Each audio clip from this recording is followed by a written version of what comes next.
আল্লাহ রাব্বুল আলামিন সূরাতুন নিসা 110 নম্বর আয়াতে বলেন, ওয়ামান ইয়ামাল সুআন, আমাদেরকে বলতেছেন ওয়ামান ইয়ামাল সুআন, যে মানুষ সকল তোমাদের মধ্যে যারা গুনাহ করে, আও ইয়াজলিম নাফসাহু, অথবা নিজের নফসের উপর জুলুম করে, সুম্মা ইয়াস্তাগফিরিল্লাহ, গুনাহ করলাম, নফসের উপর জুলুম করলাম, তৎক্ষণিক মনে হলো যাই হায় আমি করলাম কি, আমি তো আমার নফসের উপর খেয়ানত করেছি, আমার নফসের উপর আমি জুলুম করেছি, না এটা হতে পারে না, সাথে সাথে পড়লাম আস্তাগফিরুল্লাহ, আল্লাহ আপনি আমাকে ক্ষমা করে দেন। আল্লাহ তাআলা বলেন ইয়াজিদিল্লাহ গফুরুর রহিমা, ওই গুনাহগার ব্যক্তি, ওই যে নফসের উপর জুলুম করেছে, ওই জুলুমকারী ব্যক্তি যখনই ইস্তেগফার করেছে তখন ওই বান্দা আমাকে গফুর আর রহিমা দুইটা অবস্থায় দেখতে পাবে। এক, আমি আল্লাহ তাকে ক্ষমা করে দিব। দুই, আমি আল্লাহ তার উপর রহমত বর্ষণ করব। দেখছেন, গুনাহ তো করছি দুনিয়ার মজার জন্য, তাই না? দুনিয়ার মজার জন্য তো আমি গুনাহ করি, কিন্তু গুনাহ করলাম, আমি ইস্তেগফার করলাম, আল্লাহ আমাকে দুইটা পুরস্কার দিয়ে দিছে। ক্ষমা তো দিছেন, পাশাপাশি কি দিছেন? রহমত দিয়ে দিয়েছেন। সুবহানাল্লাহ। সূরাতুন নূহ 10, 11, 12 তিনটা আয়াতে আল্লাহ তাআলা ইস্তেগফার পড়ার কিছু ফজিলত বর্ণনা করতেছেন, কিছু লাভ।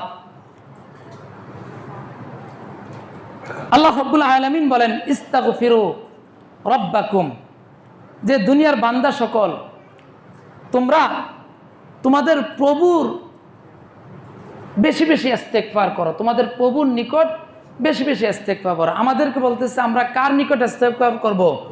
আল্লাহ তাআলার নিকট। এখন যদি আমি ইস্তেগফার করি আমার লাভটা কি? ইস্তেগফার করলে আমার লাভ কি? আল্লাহ রাব্বুল আলামিন বলেন 1 নম্বর লাভ, পিছনে তো দুইটা লাভ বলছে।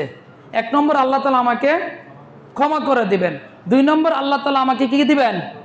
রহমত দিবেন। কয়টা গেল লাভ? 2টা। 3 নম্বর সূরা নূহ 10, 11, 12 এই আয়াত আল্লাহ রাব্বুল আলামিন বলেন 3 নম্বর, ইউরসিলিস সামাআ আলাইকুম মিদরারা, আমি যদি ইস্তেগফার পাঠ করি আল্লাহ তাআলা রহমতের বৃষ্টি আসমান থেকে নাজিল করবেন। কি বৃষ্টি? রহমতের বৃষ্টি। এখন তো বর্ষাকাল, এজন্য বৃষ্টির মহত্বটা বোঝা যাচ্ছে না। যখন চৈত্র মাস আসে তখন বোঝা যায় বৃষ্টির কত, তখন বোঝা যায় বৃষ্টি হয় না কেন, বৃষ্টি হয় না কেন। আফসোস, জমিন খা খা করে ফেটে চৌচির হয়ে যায়। আমি যদি ইস্তেগফার পাঠ করি আল্লাহ রাব্বুল আলামিন 3 নম্বর পুরস্কার কি দিবেন? আসমান থেকে রহমতের বৃষ্টি দান করবেন। 4 নম্বর, ওয়ায়ুমদিদুকুম বিআমওয়াল, যেই ধন সম্পদের জন্য আমি সকাল ঘুম থেকে উঠার পর থেকে নিয়ে আবার ঘুম পর্যন্ত যেই ধন সম্পদ আহরণের জন্য আমি চেষ্টা করে যাচ্ছি, আল্লাহ রাব্বুল আলামিন বলেন তুমি তোমার চেষ্টা করতে থাকো আর ইস্তেগফার করতে থাকো। ওয়ায়ুমদিদুকুম বিআমওয়াল, আমি আল্লাহ তোমাকে সম্পদের প্রাচুর্যতা দান করব। সম্পদ হলে হয় না, সম্পদে কি লাগে? বরকত লাগে। সম্পদে কি লাগে? বরকত লাগে।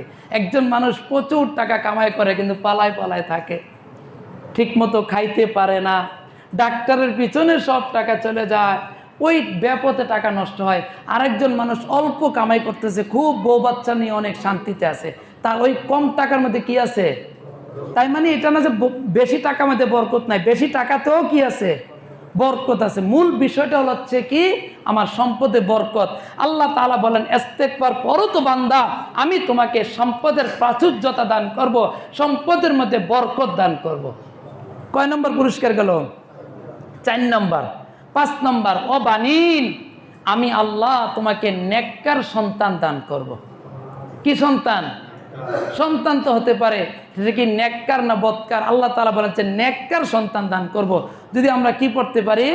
ইস্তেগফার করতে পারি। কারো সন্তান হয় না, নিয়মিত আল্লাহ তাআলার কাছে ইস্তেগফার করেন, বিশ্বাস আস্থা নিয়ে ইস্তেগফার করেন, আল্লাহ তাআলা সন্তান দিবেন। আমার ছেলে হয়, মেয়ে হয় না, আল্লাহ তাআলাকে ইস্তেগফার করেন, আল্লাহ তাআলা মেয়ে দিবেন। মেয়ে হয়, ছেলে হয় না, আল্লাহ তাআলার কাছে ইস্তেগফার করেন, আল্লাহ তাআলা ছেলে দিবেন। ছেলে মেয়ে সন্তান দেওয়া না দেওয়া সব কিছু নিয়ন্ত্রণ কার হাতে? কোন পীরের কাছে গেলে সন্তান পাওয়া যাবে? মাজারে গেলে, কবিরাজের কাছে গেলে, জালগাঁও গেলে, হ্যাঁ, তাহলে আমরা কেন যাই? আমরা তো এটা বিশ্বাস করি জালগাঁও হুজুরের কাছে গেলে বা বিভিন্ন কবিরাজের কাছে গেলে বা মাজারে গেলে বা কোনো পীরের দরবারে গেলে আমার ছেলে পাওয়া যাবে। ছেলে কি পীরে দিতে পারে? কোনো কবিরাজ দিতে পারবে? কোনো কবিরাজ আপনাকে ছেলে মেয়ে দিতে পারবে? দেওয়ার মালিককে, ভান্ডার কার কাছে? তা আমি আল্লাহর কাছে না চামো, আমি কে মানুষের কাছে হাত পেতে রয়েছি? মাজার একটা স্তম্ভ, এটা একটা পাকা একটা কবর।